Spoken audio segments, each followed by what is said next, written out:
नमस्कार दोस्तों, आज मैं आपको उस चोरी चोरा कांड के पूरे घटनाक्रम से रूबरू कराऊंगा। वही चोरी चोरा कांड जिसे मैं और आप बचपन में स्कूल की छोटी कक्षाओं से ही सुनते चले आ रहे हैं। बस थोड़ा सा बैकग्राउंड में चलते हैं। साल था 1919-1920 का वो दौर जब अंग्रेजी हुकूमत के खिलाफ गुस्सा बढ़ता जा रहा था। रॉलेट एक्ट आ चुका था, जिसके तहत पकड़े जाने पर बिना किसी न्यायिक कार्यवाही के किसी को भी जेल में रखा जा सकता था। इस भेदभावपूर्ण कानून को लेकर खिलाफत और स्वदेशी जैसे मुद्दे जोर पकड़ रहे थे। लोग लामबंद हो रहे थे।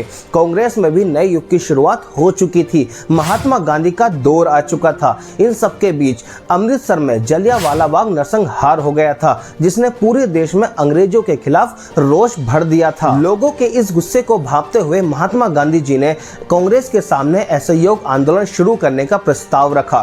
कांग्रेस ने प्रस्ताव स्वीकार कर लिया और 1 अगस्त 1920 से पूरे देश में असहयोग आंदोलन शुरू हो चुका था। इस आंदोलन में महात्मा गांधी का जोर पूरी तरह स्वदेशी अपनाने पर था। महात्मा गांधी के आह्वान पर स्टूडेंट्स ने स्कूल जाना छोड़ दिया था, वकीलों ने कोर्ट कचहरी जाना छोड़ दिया था, मजदूरों ने फैक्ट्रियों में काम करना बंद कर दिया था, लोग विदेशी सामान का बायकॉट करने लगे थे। एक अनुमान के मुताबिक उस समय करीब 400 हड़तालें हुई और लगभग 70 लाख वर्किंग डेज का नुकसान हुआ था। अगर मोटी मोटी बात करें तो आंदोलन सफलता पूर्वक चल रहा था और ब्रिटिश सरकार की नींद उड़ी हुई थी। इस आंदोलन के समर्थन में भारत के कोने कोने से जोर शोर की तैयारियों के साथ कई जत्थे निकल रहे थे। आंदोलनकारियों ने यह तय किया था कि अंग्रेज कितना भी अत्याचार क्यों ना कर लें, लेकिन पीछे बिल्कुल नहीं हटा जाएगा। सेवकों को अलग अलग जत्थों में बांट दिया गया था।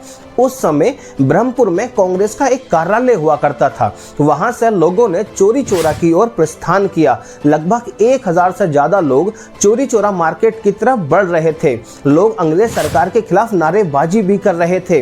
लेकिन रास्ते में एक गोरी बाजार पड़ता है और यहाँ एक शराब की दुकान है। लोग इस दुकान के सामने खड़े होकर इकट्ठे होकर विरोध प्रदर्शन करने लगे। देखते देखते भीड़ और भी बढ़ने लगी। तभी वहां पर दरोगा गुप्तेश्वर सिंह अपने अन्य सिपाहियों के साथ आ पहुंचता है। पुलिस को देखकर भीड़ ने नारेबाजी और तेज कर दी। देखते ही देखते वहां का माहौल गर्म होने लगा। दरोगा जी को भीड़ का गुस्सा तेज होता हुआ दिखाई देने लगा था, तो भीड़ को डराने के लिए पुलिस वालों ने हवा में फायरिंग की। दरोगा जी को लगा कि इससे भीड़ शांत हो जाएगी, लेकिन इससे भीड़ शांत होने की बजाय और ज्यादा उग्र हो गई। भीड़ और पुलिस के बीच में धक्का मुक्की होने लगी थी। जब पुलिस को लगा कि भीड़ का गुस्सा शांत नहीं हो रहा है, तो पुलिस वालों ने उन आंदोलनकारियों पर गोलियां चला दी जो सिर्फ अपने मुल्क की आजादी की लड़ाई लड़ रहे थे। और इस पुलिस फायरिंग में भारत मां का आंचल लाल करते हुए 10 से ज्यादा आंदोलनकारियों की मौत हो गई और कई लोग घायल हुए। लेकिन ये आंदोलनकारी भी मानो चिता की भस्म माथे पर लगाकर आए थे। उन्होंने पीछे हटने से साफ मना कर दिया। इन आंदोलनकारियों के सीनों के आगे पुलिस वालों की गोलियां भी खत्म हो चुकी थीं। अब पुलिस वाले थाने की ओर भागे और खुद को थाने के अंदर बंद कर लिया। उधर अपने साथियों को लहूलुहान देखकर भीड़ भी गुस्से से भर चुकी थी। भीड़ थाने में इकट्ठा होने लगी थी।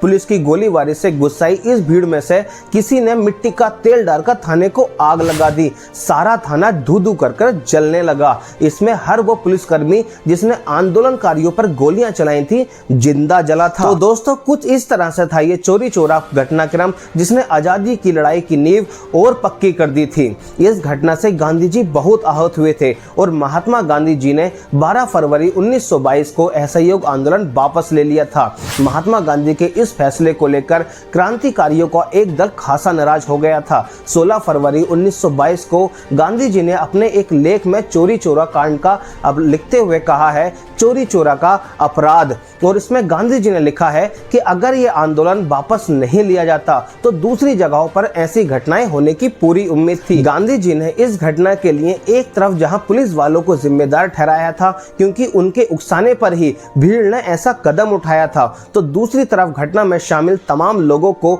अपने आप को पुलिस के हवाले करने को कहा, क्योंकि उन्होंने अपराध किया था। बाद में गांधी जी पर भी राजद्रोह का मुकदमा चला था। तो दोस्तों, ये वीडियो आपको कैसी लगी कमेंट सेक्शन में प्लीज जरूर बताइएगा। और अगर आप मेरे चैनल पर नए हैं तो प्लीज चैनल को सब्सक्राइब जरूर करिएगा। धन्यवाद।